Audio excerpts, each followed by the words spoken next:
Here we have a demo of storing a tree of JavaScript objects on the ZODB. It's very natural to compare this to storing JavaScript in files on a Unix file system. But let's take a look at the differences and the similarities. So across the top we have the breadcrumbs, and it's very much like the path in a Unix system. And here we have a list of 8 different JavaScript objects. But notice that they all have a human visible name, which is different from the path file system name. So that's one thing that's very nice.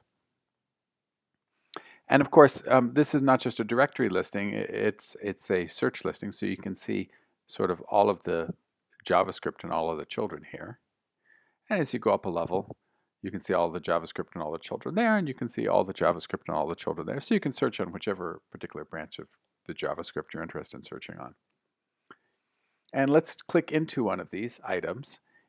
This is using the ACE editor, so it's a syntax checking editor. So if you make some mistake, it very quickly tells you, and that doesn't look correctly. I don't know if you can see this I over here. It's a minor mistake. Let's undo that. And it's got a couple of additional variables. So not only, so it's got, which you might call the path name, it's got this additional title, which we saw, but it also has this thing called a test URL. Very nice. When we're editing it, we just click Save and Test. And even though we're in the breadcrumbs way deep in the tree, we can see, make sure it all looks correctly, go back and change it, or if we're okay, go back and be done. And then there's some other features. So again, here we're one level up. This is a JavaScript folder. And unlike directories, JavaScript folders actually can have their own JavaScript. Let's see if I can do this correctly.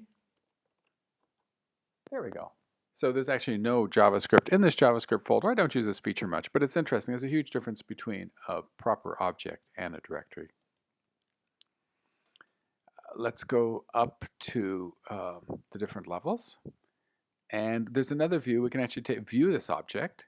And there we got the minified view. For some reason, Python's JSMin leaves a few carriage enters in there. But basically, you get a minified view. It takes up much less space. And then finally, since this is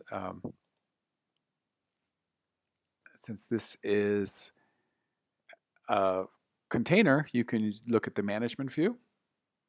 And if we do one more thing here, let's see if we can go here. Shared breadcrumbs. We can take one more thing. We actually get a history view. So you can see all of the different versions of history, and if you make comments, that you can actually you can check out what they look like and then restore back to the previous version. So there you have a demonstration of a tree of JavaScript objects and what it looks like to develop on top of them. Thank you very much.